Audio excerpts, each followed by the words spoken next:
கையில் ஃபுல்லாக அடிபட்டு அப்படியே வேலனுக்கு ரத்தம் ஊற்றுது. அவங்க அம்மா அப்பா 2 பேருமே பயங்கரமாக டென்ஷனாக கத்துறாங்க. அம்மா ஓடி வாங்க, ரத்தம் ஊற்றுது, வந்து பாருங்க அப்படின்னு சொல்லிட்டு கத்துறாங்க. ஓடி வராங்க அவங்க அம்மா. கையை பார்க்குறாங்க, கையிலேருந்து ரத்தம் சொட்டுது. ஏன்டா ஏன்டா இப்படிலாம் பண்ணுற அப்படின்னு சொல்லிட்டு சிவபதி பயங்கரமாக கத்துறாரு. அவங்க அண்ணனும் கத்துறாரு. எதுக்காகடா நீ இப்படிலாம் பண்ணிட்டு இருக்க, அந்த சக்தி வேணாம்னு சொல்லிட்டேன், எதுக்காக நீ இப்படிலாம் பண்ணிட்டு இருக்க அப்படின்னு சொல்லிட்டு பயங்கரமாக கத்துறாங்க. ரத்தம் ஊற்றுறது நிற்கவே இல்லை. ஐயோ ஒரு துணியை கொடுங்க கொடுங்க அப்படின்னு சொல்லிட்டு பயங்கரமாக கட்டெல்லாம் போடுறாங்க. இங்கே பாருங்க, நல்லா தெரிஞ்சுக்கங்க, எனக்கு சக்தி வேணும். சக்தி இல்லாமல் இந்த வீட்டில் நான் இருக்கவே மாட்டேன். எனக்கு சக்தி தான் முக்கியம் அப்படின்னு சொல்கிறாரு.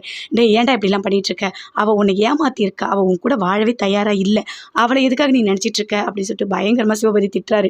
இங்கே பாருங்கள், யார் சொன்னாலும் நான் கேட்க மாட்டேன், என் சக்தி எனக்கு வேணும், என் சக்தி எனக்கு வேணும் அப்படின்னு சொல்லி கத்துறாரு. டேய் நீலாம் திருந்தவே மாட்டியா, அவளாம் ஒரு பொண்ணு, நீ அவக்குள்ளே போய் வாழணுமா, வேண்டாம் அப்படின்னு சொல்லிட்டு பயங்கரமாக திட்டுறாங்க. இல்லை என் சக்தி இல்லாமல் நான் வாழவே மாட்டேன் அப்படின்னு சொல்லிட்டு வெளியே ஓடுறாரு. போகாதரா போகாதன்னு பிடிச்சி சிவபதி அவங்க 2 பேருமே இழுக்கிறாங்க.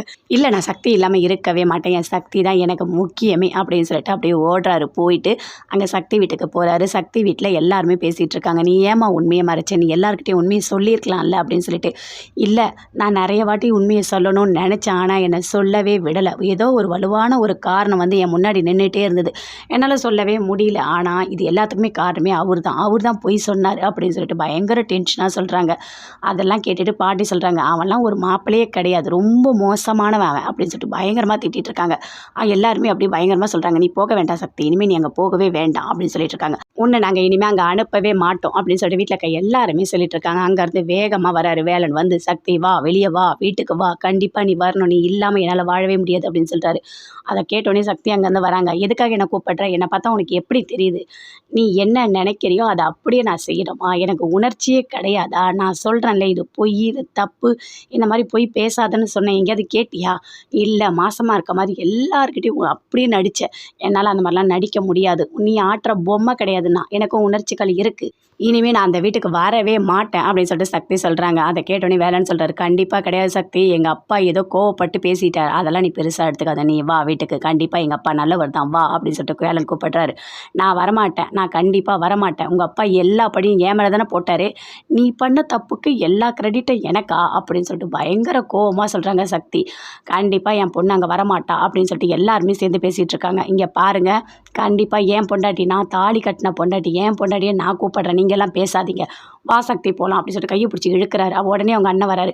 இங்கே பாருங்கள், தேவையில்லாமல் என் தங்கச்சி நீங்கள் கூப்பிடாதீங்க அப்படின்னு சொல்கிறாரு.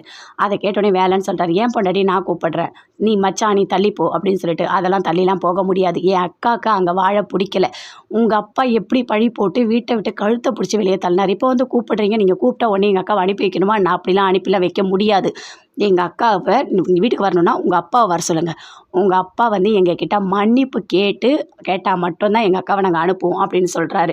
அதை கேட்டோடனே வேலனுக்கு பயங்கரமாக கோவம் வருது. என்னது எங்கள் அப்பாவா, எங்கள் அப்பாலாம் இங்கே வந்து மன்னிப்பெல்லாம் கேட்க மாட்டார், கண்டிப்பாக சக்தி நீ வா, யார் சொன்னாலும் நான் கேட்க மாட்டேன் அப்படின்னு சொல்லிட்டு கையை பிடிச்சி அப்படியே இழுக்கிறாரு. என்னை விடு விடு அப்படின்னு சொல்லிட்டு பயங்கரமாக கத்துறாங்க. அதுக்குள்ளே மீனா சொல்கிறாங்க, இங்கே பாருண்ணே, நீ எதுக்காக இப்படிலாம் பண்ணிகிட்டு இருக்க, நீ எதுக்காக சக்தியை கூப்பிட்ற, அவங்க வரமாட்டாங்க, நான் இந்த வீட்டு பொண்ணாக இருந்து பேசுகிறேன், அப்பா பண்ணது தப்பு தான், கழுத்தை பிடிச்சி வெளியே தள்ளினார்ல, அவரே வந்து கூப்பிட சொல்லு அப்படின்னு சொல்லிட்டு மீனா சொல்கிறாங்க. என்ன மீனா அப்படி பேசுகிற அப்படின்னு சொல்லிட்டு